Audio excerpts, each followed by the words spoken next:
1장 마지막 내용이죠. 직무적 합격 문제의 특징과 대응 방안에 대해서 살펴보겠습니다.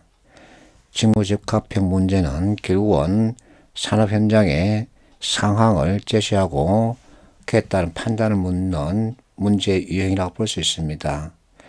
그럼 이와 같은 현장 상황을 어떻게 파악해야 될까? 이와 같은 현장의 상황을 파악하기 위해서 우리는 학교에서 공부를 했죠. 그런데 이와 같은 공부한 지식만으로는 무엇인가 내가 원하는 것을 찾아낼 수 없습니다. 그래서 스킬이라고 하는 것이 필요하죠. 자, 스킬은 하드 스킬과 소프트 스킬로 나눌 수 있는데 하드 스킬은 우리가 학교에서 배웠던 공부 내용 그 자체입니다. 그러면 우리는 학교에서 배운 지식을 바탕으로 현장과 연결해서 활성화시킬 수 있는 이와 같은 능력이 필요한 거죠. 이것을 소프트 스킬이라고 합니다.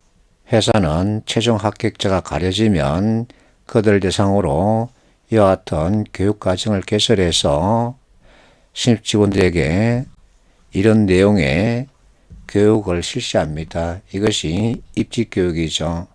그리고 이와 같은 교육 내용이 바로 소프트 스킬입니다. 회사는 이와 같은 스킬을 통해서 현장의 업무를 파악하고 이와 같은 스킬을 가지고 실제 업무를 수행하라는 얘기죠. 직무적 합격 문제 풀이에 익숙해지기 위해서는 현장의 상황을 정확하게 읽어낼 수 있어야 합니다. 그런데 우리에게는 이와 같은 경험이 없습니다. 그러면 무엇을 어떻게 해야 할까? 바로 학교에서 20년간 익힌 지식입니다. 지식을 주어진 상황과 맥락에 따라 선별적으로 사용할 수 있어야 한다는 거죠.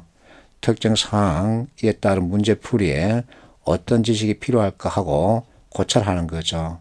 그 다음에 어떤 상황이 주어졌을 때 이 상황에서 정보를 찾아서 문제를 해결할 수 있는 소프트 스킬이 필요한 겁니다. 자, 이 내용은 우리가 앞에서 익혔던 문혈액과 계를 같이 하죠. 자, 문혈액에 대해서 서울대 교수가 이렇게 설명했습니다. 중요한 정보인지 아닌지 판단하는 능력, 이것이 필요하다. 자, 주어진 상황에서 어느 것이 더 중요한지 판별할 수 있어야 한다는 거죠. 그래서 이와 같은 판단에 따라 문제를 풀 수 있어야 한다는 겁니다. 그러면 직무적 합격 문제 출제 유형을 살펴보겠습니다. 67번은 21년도 7급 기출문제였죠. 기억으로 적절한 것을 보기 위해서 고라 그럽니다. 지금 보니까 갑, 을, 병, 정 네 사람이 대화를 나누고 있죠. 갑이 이와 같은 문제를 제기하고 있습니다. 장애인 대상 스포츠 강좌 사업이 저조하다 그러죠. 저조하다, 이것이 내 마음에 들지 않다 이 뜻입니다. 그래서 문제가 되는 거죠. 이와 같은 문제가 있으면 문제를 불러일으킨 원인을 찾아서 대책을 강구해야 되겠죠. 그래서 갑이 문제점에 대해서 논하고자 하는 거죠. 문제점은 문제를 불러일으킨 원인에 대한 얘기입니다. 자, 갑이 이와 같은 현장의 상황을 설명하고 있습니다. 그러니까 을, 병, 정이 각기 나름의 문제점을 얘기하고 있죠. 을은 감행시설이 부족하다는 얘기입니다. 병은 지원액이 부족하다는 얘기죠.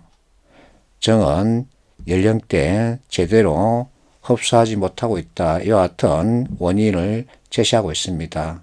그렇다면 문제와 문제점 그 개념만 가지고도 보기, 진술, 정오 판단할 수 있는 거죠. 기억은 가명시설 수에 대한 언급입니다. 이것은 을이 논했던 거죠. 니은은 부담해야 하는 금액입니다. 이것은 비용이 논했습니다. 이것은 자, 장애인 그리고 비장애인 해당 연령 비교하자는 겁니다. 정은 장애인 스포츠 강좌 연령대가 잘못 설정되어 있다는 겁니다. 49세인데 이것을 64세까지로 높이자고 하는 얘기죠. 그런데 이것은 엉뚱한 얘기를 하고 있습니다. 그렇다면 답은 바로 잡히죠.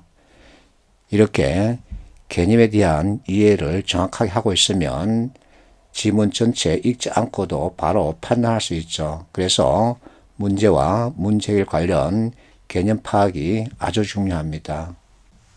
68번 보겠습니다. 역시 21년도 7급 기출 문제였죠. 기획에 따라 계획안을 수정했다. 이 중에서 적절하지 않은 것은 무엇일까?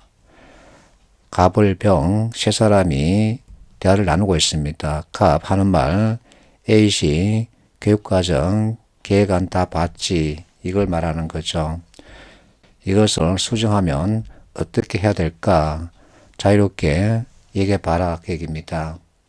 자, 현장을 읽었습니다. 그러면 을과 병이 제시하고 있는 상황을 제대로 파악해서는 답을 찾아야 되겠죠. 을이 먼저 자기 생각을 개진하죠. 코로나 시국이다. 대면보다 온라인 교육이 좋겠다. 온라인 강의는 편한 시간대에 접속하여 수강하게 하고 수강 가능한 기간을 명시해야 한다. 게다가 온라인으로 진행하면 A씨 시민만이 아닌 모든 희망자로 확대할 수 있다. 이렇게 말하고 있죠. 그러니까 병이 을의 의견에 찬성합니다. 좋은 의견이다. 여기에 덧붙여서 공무원과 일반 시민으로 구분하는 것이 좋겠다.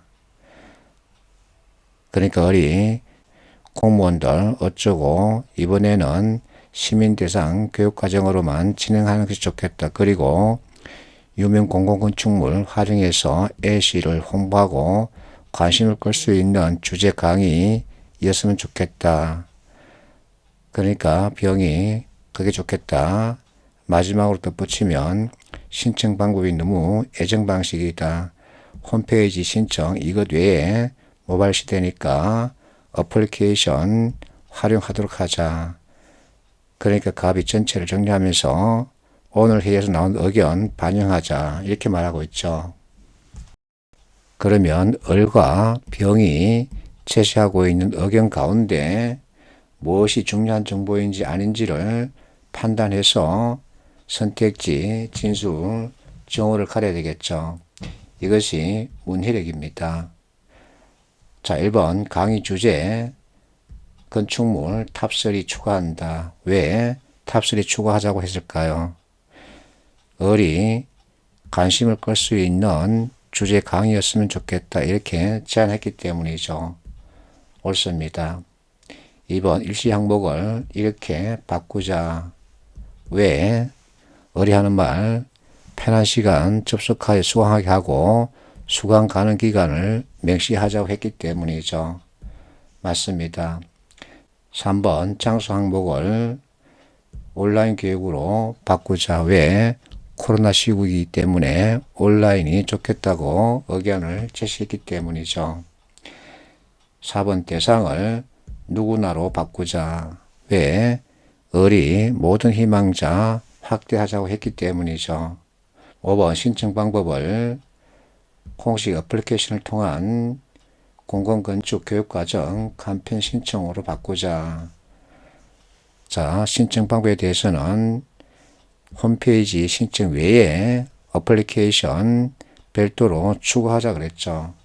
바꾸는 것이 아니라 어플리케이션 추가하는 겁니다. 그래서 5번이 틀렸죠. 이렇게 빨리 접근할 수 있어야 합니다.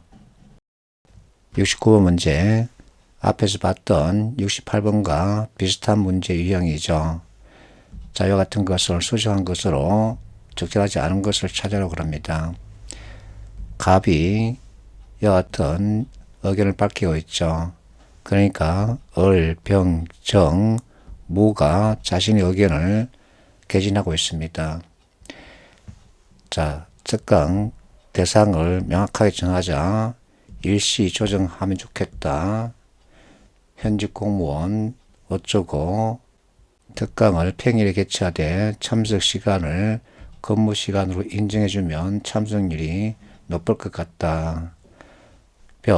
자, 예비 공무원 그리고 중앙부처 소속 공무원 여하튼 접근성에 대해서 얘기하고 있습니다. 그래서 장소를 조정하자는 거죠. 정은 주제가 너무 막연하다. 보고서 형식이나 내용은 누구에게 보고하느냐에 따라 크게 달라진다. 보고 대상이 명시적으로 드러날 수 있도록 주제를 더 구체적으로 표현했으면 좋겠다. 무가 하는 말, 관련 정보가 부족하다, 비용이 있는지 없는지 여하튼 것이 있어야 한다. 이렇게 자신들 의견을 밝히니까 갑이 정리하고 있죠. 이번 특강은 현직 중앙부처 소속 공무원을 대상으로 진행하도록 하겠다. 그래서 이 내용을 이제는 수정하자는 거죠. 1번 주제를 효율적 정보 제시를 위한 보고 작성 기법으로 바꾸자. 주제 관련 항목을 찾아가는 거죠. 보고 대상이 명시적으로 드러나게끔 구체적으로 표현하자.